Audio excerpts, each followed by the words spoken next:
ہمارے ہاں سیرت کے جلسے تو آج کل ہوں گے، بے شمار ہوں گے، ہر جگہ ہوں گے. ہوتا کیا ہے؟ آپ کی عظمت بیان ہو رہی ہے، آپ کی کالی کملی کا تذکرہ ہو رہا ہے، آپ کی سرمئی آنکھوں کا حسن بیان کیا جا رہا ہے، آپ کی زلفوں کی یہ ہے، یہ تو نہیں ہے، اس میں کوئی شک نہیں. تمام انبیاء اور رسول کو جو کمالات عطا ہوئے، محمد کو وہ سب عطا ہوئے صلی اللہ علیہ وسلم.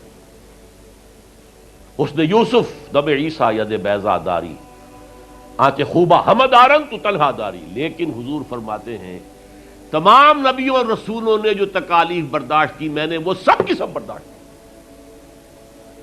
یہ کوئی بیان کرتا ہے؟ کیسے بیان کرے؟ اس سے تو کچھ سبق ملتا ہے کہ کچھ تو تم بھی کرو بھائی. یہ کہاں عاشق رسول بنے پھر رہے ہو؟ کہاں عید میلاد النبی بنا رہے ہو؟ زمین و آسمان کے کلابے اللہ سے بھی اوپر کر رہے ہو راتوں کے اندر. یہ نہیں ہے محمد سے نسبت اور تعلق کا معاملہ. اب آپ دیکھیے، جو اب واقعاتی انداز میں تو جانے کا وقت ہے نہیں نا، لیکن ایک بات آپ کو بتا دوں، دشمنوں نے اقرار کیا ہے کہ تاریخ انسانی کا عظیم ترین انقلاب محمد نے برپا کیا صلی اللہ علیہ وسلم. M N Roy of India, member of communist international, اس نے 1920 میں تقریر کی لاہور میں بریڈلا ہال میں، دی ہسٹوریکل رول آف اسلام. وہ کتاب اب بھی انڈیا میں چھپتی ہے. اس نے کہا تاریخ انسانی کا عظیم ترین انقلاب محمد نے برپا کیا صلی اللہ علیہ وسلم. اور اس نے کہا یہ ندی فتوحات نہیں تھیں، فتوحات تو سکندر نے بہت کر دی تھی، اٹیلا نے بہت کر دی تھی، چنگیز نے بہت کر دی تھی. وہ بروٹ فورس تھی، وہ وحشی قوت تھی. اور محمد کی فتوحات اور ان کی امت کی فتوحات سے نئی تہذیب دنیا میں آئی، نئی روشنی دنیا میں آئی، نئے علوم ایجاد ہوئے، دنیا منور ہو گئی. بہت عمدہ کتاب ہے ہسٹوریکل رول آف اسلام. 1980 کے قریب کتاب چھپی امریکہ میں، دی 100 a selection and gradation of the 100 most influential personalities of human history.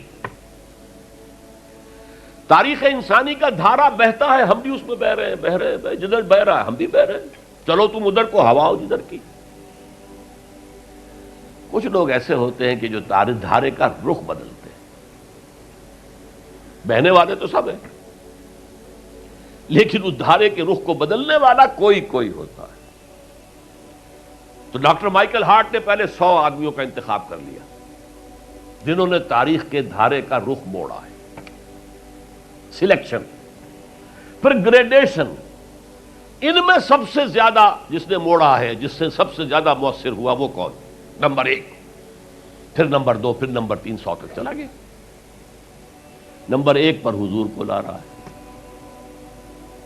عیسائی ہے اور ابھی تک کوئی اطلاع نہیں ہے اس کے اسلام لے آنے کی. زندہ ہے، مینہٹن میں رہتا ہے. اس نے پھر اس کی وجہ بیان کی کہ naturally I own an explanation. Jesus کو جسے خدا مانتے ہیں اسے نمبر 3 پہ لے گیا، حضور کو نمبر 1 پر. اور جواب کیا دیتا ہے؟ ایکسپلینیشن کیا ہے؟ This is because he is the only person supremely successful in both the religious and secular fields. جتنے بڑے لوگ دنیا میں ہیں وہ یا ادھر اونچے ہیں تو ادھر کچھ نہیں، ادھر اونچے ہیں تو ادھر کچھ نہیں. بڑے حکمران، بڑے فاتح، اخلاقی اور دینی اور روحانی اعتبار سے 0 بلکہ مائنس. بڑے مذہب، اخلاقی تعلیمات، روحانی تعلیمات بہت اونچے، گوتم بدھ، حضرت مسیح، لیکن ریاست، حکومت، سیاست 0. ایک ہی شخص ہے، ایک شخص ہے. کتنی بڑی سچائی اس کے قلم سے نکلی ہے. دی only person supremely successful in both the religious and the secular fields. بہرحال یہ سمجھیے کہ تکمیل رسالت کا یہ مرحلہ ہے، یہ مظہر ہے۔ اگر حضور نے اس کو قائم کر کے نہ دکھایا ہوتا تو کہا جا سکتا تھا کہ ٹھیک ہے جی نظام تو بڑا اچھا ہی ہے، لیکن یہ انہونی بات ہے، بھلا کوئی بات ہے؟ سید القوم خادمہم، قوم کا سردار خادم ہوتا ہے، شاعری ہے یہ، اچھا شعر کہہ دیا ہے۔ لیکن محمد نے وہ نظام قائم کیا جہاں ابو بکر اور عمر خادم تھے، چٹائیوں پر بیٹھتے تھے، پیوند لگے ہوئے کپڑے پہنتے تھے، رات کو گشت کے دوران کسی عورت کے کراہنے کی آواز آئی ہے، پتہ کیا، معلوم ہوا کہ درد ذہ میں ہے اور کوئی اٹینڈ کرنے والا نہیں ہے، فوراً گھر گئے، اپنی بیوی کو لے کر آئے، فرسٹ لیڈی، اور اس نے مڈ وائف کا کام کیا ہے۔ ایک اور جگہ دیکھا، بچوں کو رونے کی آواز آئی، پوچھا کیا ہے؟ ماں نے کہا کہ میرے پاس کھانے کو کچھ نہیں ہے، بچے بھوک سے بلک رہے ہیں، اور میں نے یہ صرف ہانڈی چڑھا دی ہے چولہے کے اوپر کے دھوکہ دینے کے لیے کہ کچھ پکا رہی ہوں، تھوڑی دیر میں روتے دھوتے سو جائیں گے۔ کانپ گئے، گئے بیت المال، وہاں سے ایک بوری آٹے کی لی، اپنے کندھے پر، غلام سے کہا میرے کندھے، اس نے کہا میں نہیں چلتا ہوں حضرت۔ نہیں، قیامت میں تم میرا بوجھ نہیں اٹھا سکو گے۔ اپنے کندھے پر بوری لگ کر گئے ہیں، وہاں جا کر کھانا پکوایا ہے۔ یہ سید القوم خادم ہوں، کبھی دیکھی تھی دنیا نے یہ بات؟ قائم کر کے دکھایا، نوع انسانی پر حجت قائم کی ہے۔ مائیکل ہارٹ نمبر 1 پر لا رہا ہے، آپ غور کیجیے۔ ایچ جی ویلز کی بھی اب وقت نہیں ہے میرے پاس، میں نے وہاں تقریر کے اندر پوری واضح کی بات، اس کی شہادت، حالانکہ وہ شاتم رسول ہے، حضور کو گالیاں دی ہیں اس نے، بالکل رشدی کی طرح، اور تسلیمہ نسرین جو ہے بنگلہ دیش کی اس کی طرح، لیکن ایک اعتبار سے گھٹنے ٹیک کر حضور کی مدح کرنے پر مجبور ہے۔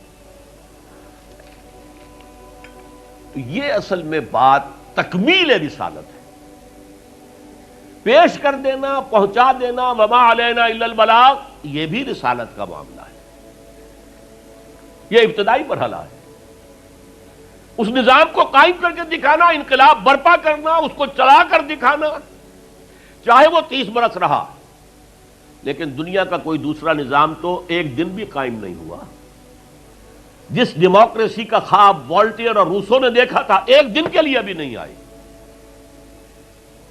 یہ تو کیپٹلسٹ کی ڈکٹیٹرشپ ہے جسے جمہوریت کہا جا رہا ہے۔ جمہوریت کہاں ہے؟ It's the dictatorship of the capitalist. Billionaire نہ ہو تو آپ الیکشن کیسے لڑیں گے؟ عام آدمی الیکشن لڑ لے گا۔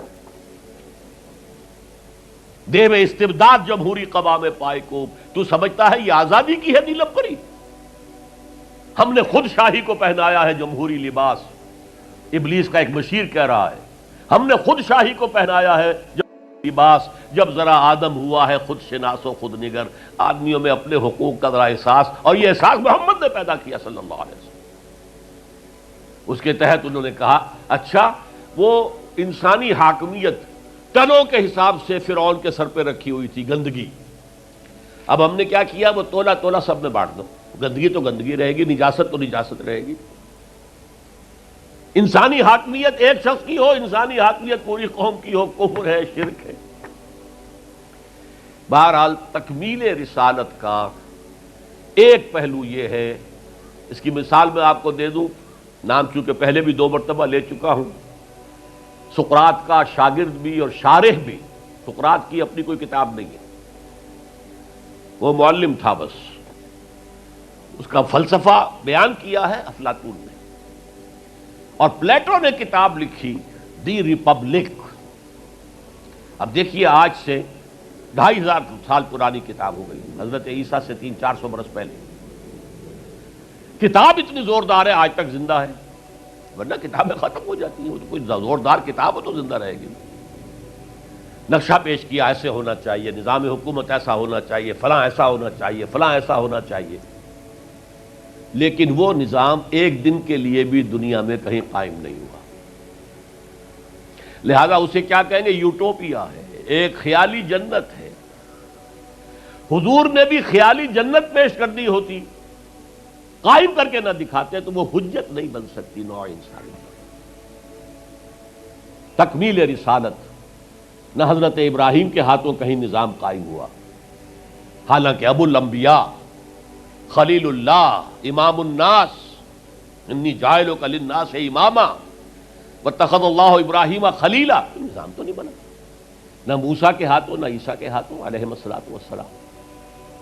یہ صرف محمد الرسول اللہ صلی اللہ علیہ وسلم کا مقام ہے کہ آپ نے ایک عظیم انقلابی جد و جہد، میری کتاب لے کر پڑھ لیجئے اگر تقریریں نہ سنی ہو، تقریروں میں مختصر مفصل منہج انقلاب نبوی، اتنا عظیم کارنامہ، عظیم ترین انقلاب جو برپا کیا 23 برس کے اندر حضور نے، تو اس کے منہج کیا تھا، منہاج کیا تھا، طریقہ کار کیا تھا، اسے سمجھیے۔ منہج انقلاب نبوی میری کتاب ہے، 400 صفحے کی، سیرت کا انالیسس ہے، سیرت کا 6 steps of revolutionary process as deduced from the سیرہ of the prophet، اس کو فلسفہ سیرت کہیں گے ہم۔